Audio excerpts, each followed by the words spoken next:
A towering warrior, over 9 feet tall, wrapped in bronze armor, stands in the valley and mocks an entire army. For 40 days, no one dares to face him. Then a teenage shepherd steps forward with only a sling and 5 smooth stones. What happens next becomes one of the most powerful stories of courage and faith in all of history. Welcome back to Bible in Video, where Scripture comes alive through cinematic storytelling. In our last Old Testament episode, Jacob dreamed of heaven opening and heard God's promise never to leave him. Today, we meet another believer who trusted that same promise. Surely the Lord. But this time, we're experiencing it through the eyes of someone who was there, an ordinary soldier who witnessed an extraordinary act of faith.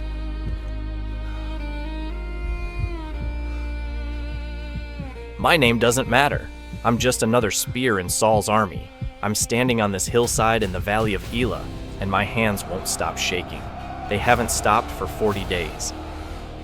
Every morning he comes. Every evening he returns. Goliath of Gath, a walking nightmare wrapped in bronze. Over 9 feet of muscle and fury, with a voice that rattles in your chest like thunder. I watch him stride into the valley now, his armor catching the sun. My stomach turns. "Send me a man," He roars. "Let us settle this like warriors." Around me, seasoned soldiers, men who faced battle before, take a step back. I do too. I'm not ashamed to admit it. This isn't courage we're facing. It's suicide. The giant laughs at our silence. He's been laughing for 40 days. Cowards! Is there not one man among you? There isn't. Not one. We return to our tents in shame. Then everything changes. A boy arrives in camp, barely old enough to grow a beard. He's delivering bread to his brothers, asking questions like he's never seen a battlefield before, which, apparently, he hasn't. Who is this Philistine that he should defy the armies of the living God? I feel the words hit me like a slap. The living God. Yes, of course. The God of Abraham, Isaac, and Jacob. The God who delivered our fathers from Egypt. But somehow, in 40 days of fear, I've forgotten he's here. This boy remembers what we've lost. His older brother snaps at him, tells him to go back to his sheep. But the boy, David, I hear someone call him, doesn't flinch. He keeps asking questions, bold questions, dangerous questions. Word spreads fast. Within the hour, King Saul summons him. I edge closer to the royal tent, straining to hear. I'll go. I'll fight him. There's a long silence. Then Saul's voice, incredulous. You're just a boy. David's voice carries through the tent opening. When a lion came and took a lamb from my father's flock, I went after it. I struck it and delivered the lamb from its mouth. When it rose against me, I seized it by its beard and struck it and killed it. I have killed both lion and bear, and this uncircumcised Philistine will be like one of them, because he has defied the armies of the living God. There's conviction in every word. This isn't bravado. This is testimony. Then, quieter, but somehow stronger. The Lord who delivered me from the paw of the lion and from the paw of the bear will deliver me from the hand of this Philistine. He actually believes what he's saying. No, he knows it. He's already seen God fight for him. Saul finally agrees. Go, and the Lord be with you. I watch, stunned, as David emerges wearing the king's armor. It's comically large on him. He takes a few steps, then stops and removes it piece by piece. "What is he doing?" someone whispers beside me. David walks to the brook. He bends down and selects 5 smooth stones. He places them carefully in his shepherd's bag. That's it. That's his plan. Stones. He's insane, a soldier mutters. Maybe, but he's walking toward the valley, and none of us are. Goliath sees him coming. At first, the giant just stares. Then he starts laughing, a deep, mocking sound that echoes off the hills. Am I a dog that you come to me with sticks? My heart pounds. This is about to become a massacre. But David doesn't slow down. He shouts back, and his voice carries across the valley with strange authority.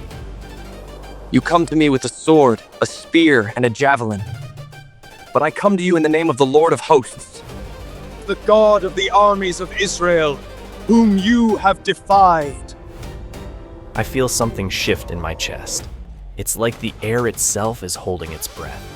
David continues, and now there's fire in his words.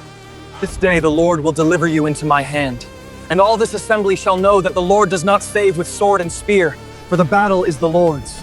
Goliath roars and charges. David runs toward him. Everything slows down. David reaches into his bag.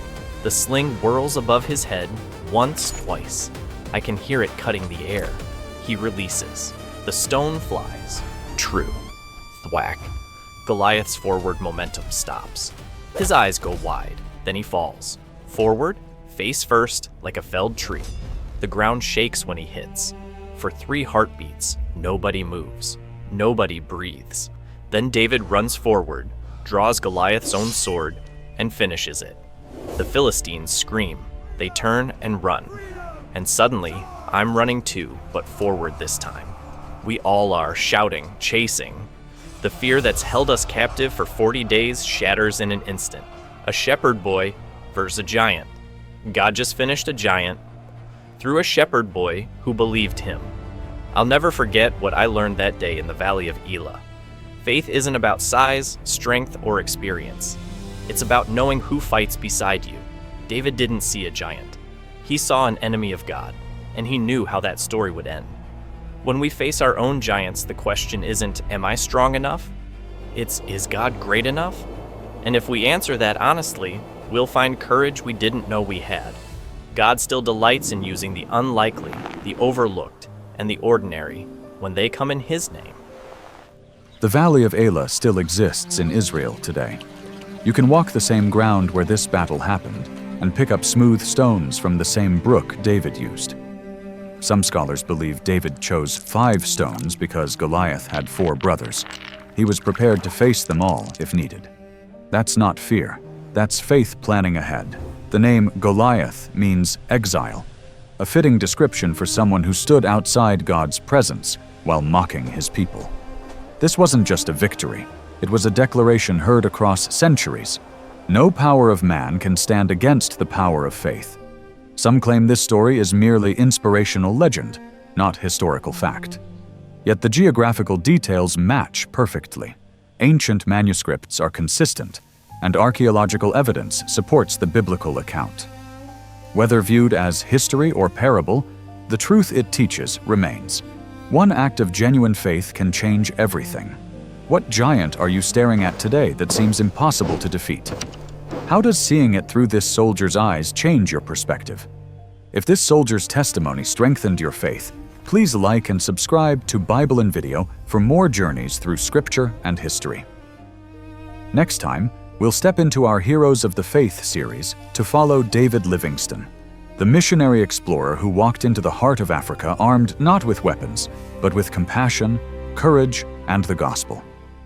His journey would prove that the same God who fought for Israel still fights for those who trust Him. Until then, remember what I learned that day. The battle belongs to the Lord, always has, always will.